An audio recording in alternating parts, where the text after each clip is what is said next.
Alright, let's get one thing straight. Intelligence isn't just about acing tests or solving Rubik's Cubes in under a minute. It's about how you think, how you learn, how you adapt when life throws curveballs, or calculus. But humans love measuring stuff. We measure height, we measure weight, screen time, sandwich efficiency, and yes, even brain power. So today we're asking the big question, can intelligence even be measured? Spoiler, psychologists have been arguing about this for over a century. From IQ scores to multiple intelligences, from fluid reasoning to musical genius, turns out your brain might be more complicated than FNAF lore. So, let's start with intelligence. Not the artificial kind, not the trivia night kind, but the real deal. What even is it?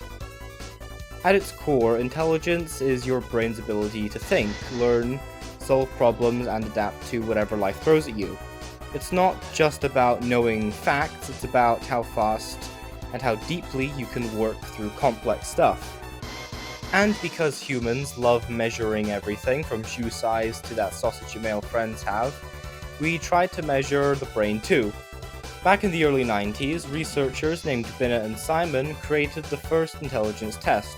Their goal was to spot kids who needed academic help.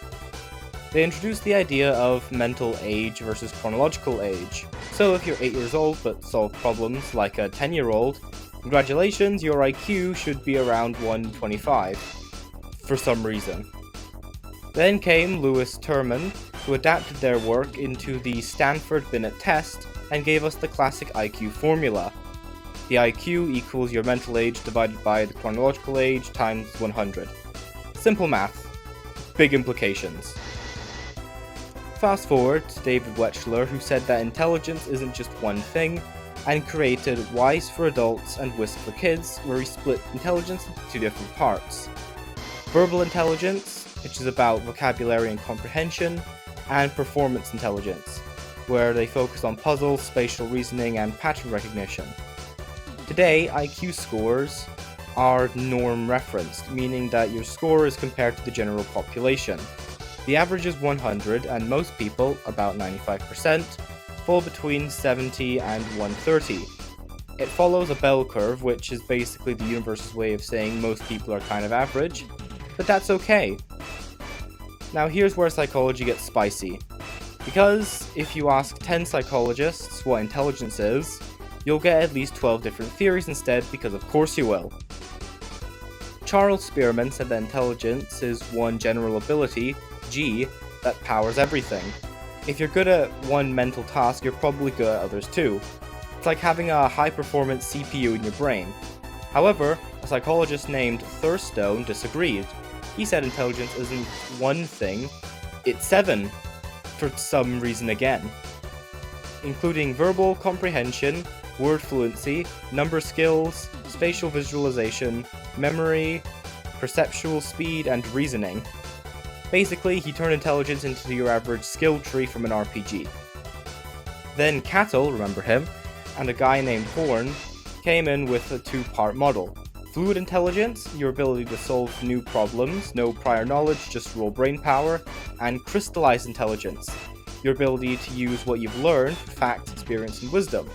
Fluid peaks early and declines in age, while crystallized grows over time and stays stable. So yes, your grandma might not solve a Rubik's Cube fast, but she'll destroy you in trivia.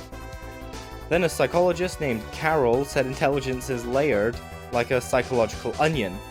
Her theory includes the Stratum 1 with 69, nice, specific abilities like memory span or reaction time, the Stratum 2 with broad abilities like fluid, crystallized, memory, visual, and auditory, and the Stratum 3 with general intelligence.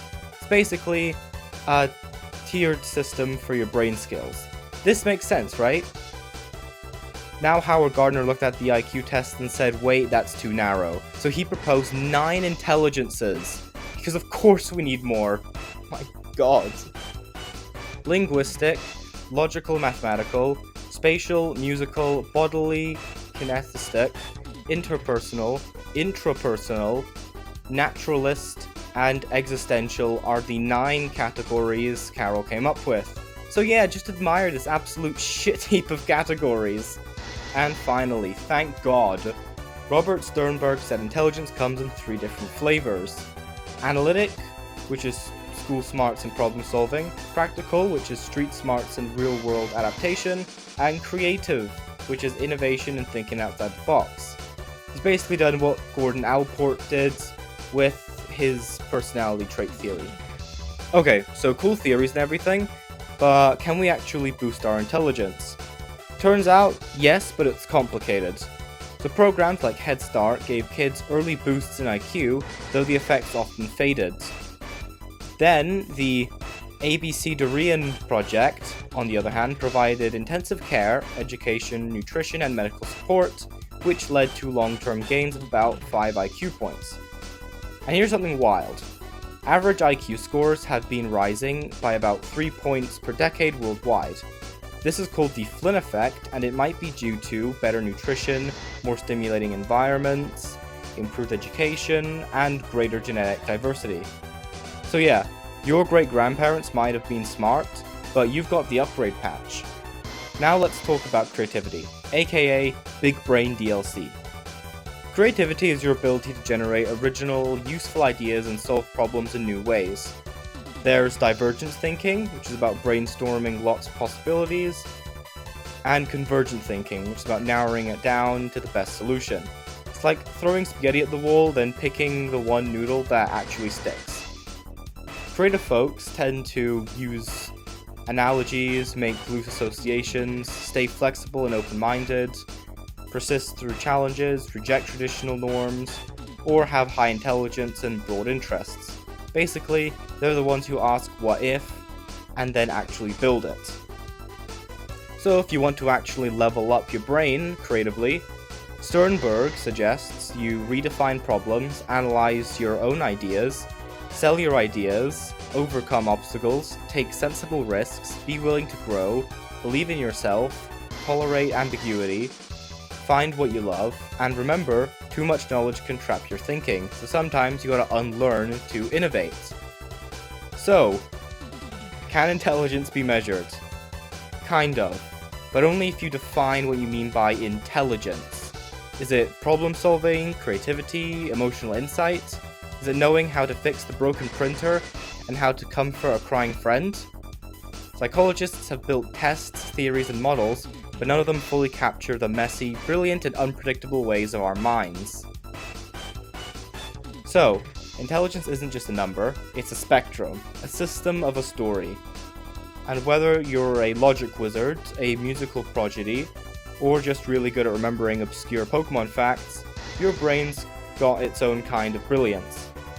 So next time someone asks what's your IQ, feel free to say which one, because you probably have multiple ones.